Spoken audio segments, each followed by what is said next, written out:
We need to regain our future. We need to regain our future.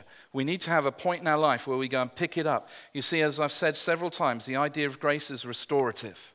It means that the unrecoverable can be recovered.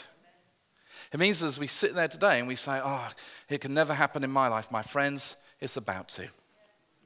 It means that we can be changed. We discover in Galatians chapter 1, verses 1 and 2, brothers, if someone is caught in a sin, you who are spiritual should restore him gently, but watch yourself, lest you also be tempted. Now in the Message paraphrase, it says this, live creatively, friends. If someone falls into sin, forgivingly restore him, saving your critical comments for yourself.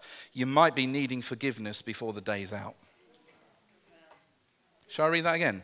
Live creatively, friends. If someone falls into sins, forgivingly restore him, saving your critical comments for yourself. You might be needing forgiveness before the day's out. You see, we all know that we sinned and we all know that we're justified. We know that Romans 3:23 says, all have sinned and fallen short of the glory of God. But we should also know that Romans 3:24 says, we are justified freely by his grace through the redemption that came from Jesus Christ.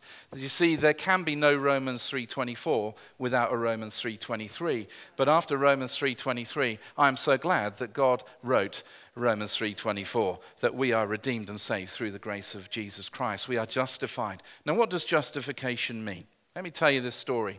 We're going to be about 5 more minutes, so we might just want to tell Discovery kids that Pastor's just rabbiting on. A man buys a Rolls Royce.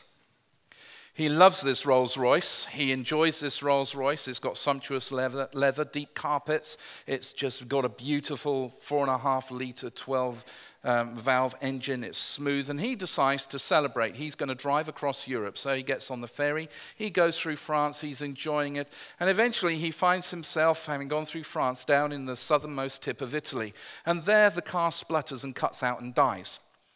He calls up the European AA. They say, we don't deal with Rolls Royces. You'll have to go to the factory. So he calls the factory. He says, my Rolls Royce has broken down. I'm stuck in the bottom of Italy. They say, what's the problem, sir? He describes the problem. He says, no worries. We'll put you in a 5-star hotel. We're sending mechanic. They put the mechanic on the plane with a variety of parts. They send the mechanic down to southern Italy. The mechanic then gets a hire car, travels down to where he can find this gentleman who's now enjoying life at the 5-star hotel. The mechanic spends a couple of days fixing the car, making sure it's smooth, test drives it, everything, takes the keys to the hotel, says, your car back, sir, goes back to the airport, flies back to England.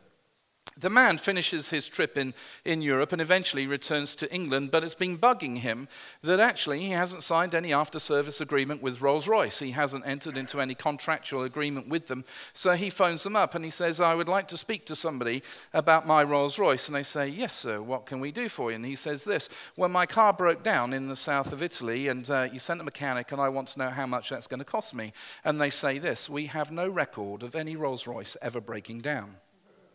He says, no, you don't understand.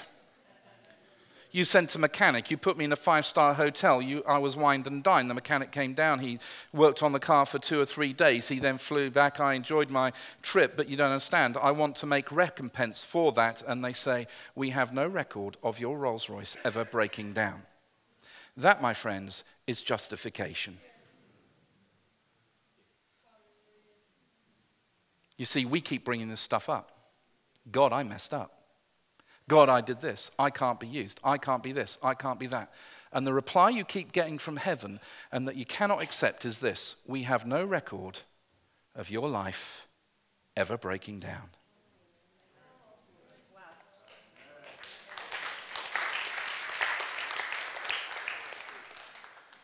We're going to wrap this up, but what we need to do is the 5th hour is to rely on God.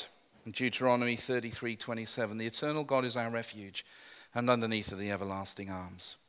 What does this young man do? He's told in verse 7, go and lift it out. And then we read, then the man reached out his hand and took hold of it. See, no one else can pick it up for you. No one else can do it. I can't do it, as talented, as wonderful, and as handsome as I am.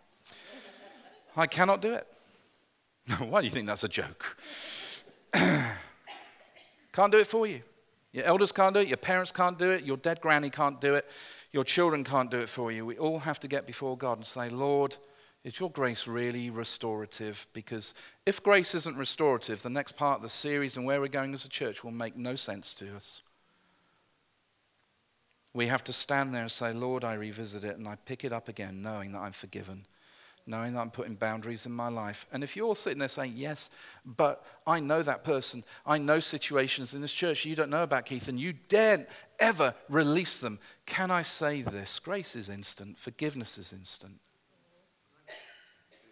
Some people have been made to suffer long enough for the mistakes of their youth. How dare we hold something against them when God has forgiven us so much? How dare we do that? There is no record of your life ever breaking down. None at all.